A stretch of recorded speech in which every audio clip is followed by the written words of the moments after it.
सोने की थाली में जेवना बनवली, सोने की थाली में जेवना बनवली। जेवही के बाहर मांगई बखरिया में नायामई बालम, जेवई के बाहर मांगई बखरिया में नायामई बालम। हम तुहसे पूछिला छोटकी नदिया, हम तुहसे पूछिला छोटकी नदिया।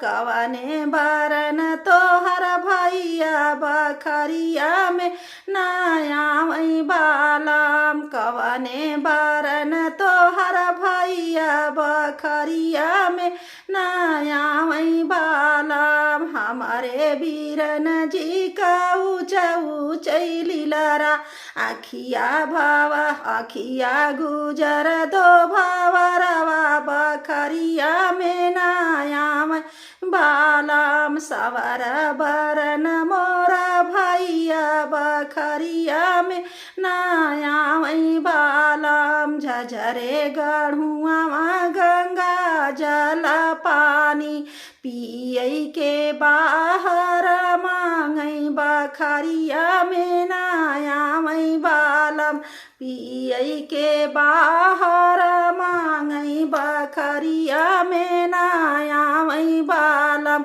हम तुहसे पूछिला छोटकी नदिया, हम तुहसे पूछिला छोटकी नदिया।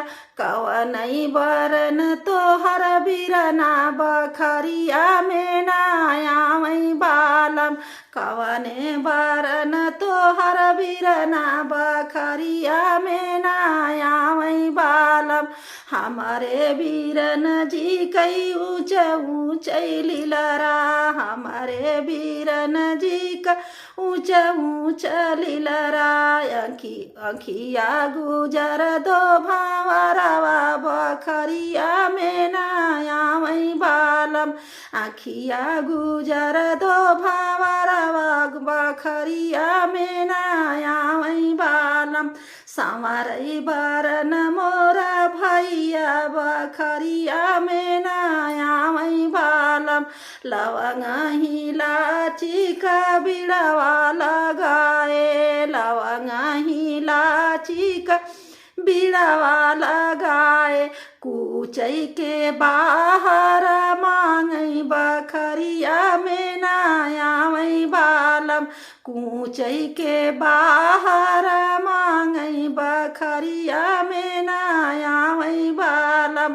हम तुहसे पूछिला छोटकी नदिया, कवनई बरन तोहर बिरना बखरिया में नायामई बालम, कवनई बरन तोहर बिरना बखरिया में नायामई बालम। हमारे बीरन जी का ऊँच ऊँच लीलरा, हमारे बीरन जी का ऊँच ऊँच लीलरा।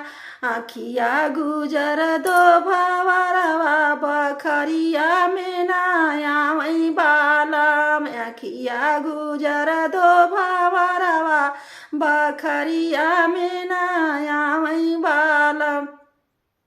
सामर बरन मोरा भैया बखरिया में नायामई बालम, समर बरन मोरा भैया बखरिया में नाया